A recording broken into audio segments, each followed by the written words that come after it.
Dito tayo sa second setup natin na 3 kilowatts solar. Tapos ang battery nito ay dalawang 200 AH na battery, lead acid. So ito ay umabot na ng halos 3 years. So okay pa naman siya. So ang load nito ay meron kaming maliit na na ref. Tapos ito ay merong 4 na orbit fan, tapos 6 at tatlong 15 watts na LED na tube light. And meron kaming dito 4 branches na panel board. Ito is para sa main, para sa ilaw at saka para sa convenience outlet.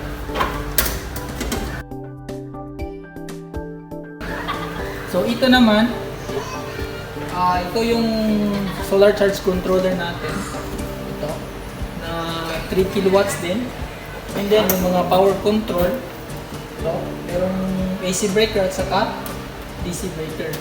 And ito naman yung solar inverter natin na Toroidal solar inverter na 3 kilowatts.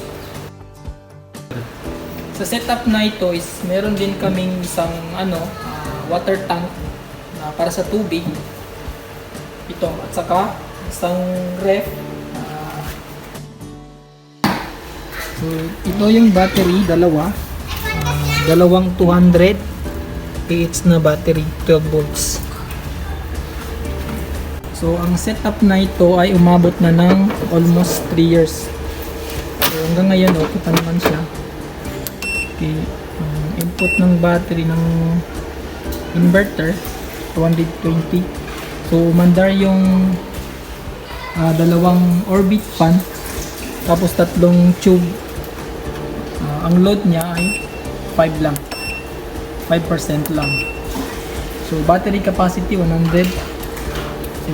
Kayang-kaya. Tsaka merong ref dito na nakasaksak. Ito yung mga controller natin.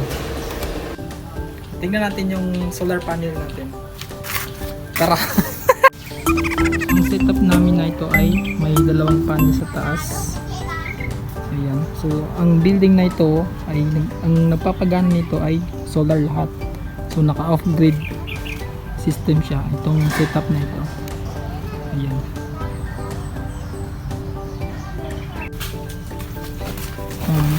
So ito kalaki yung tubig na pinapatakbo niya. Ayan. Maliit lang na tangke. So ito ang nagpapagana nito ay solar.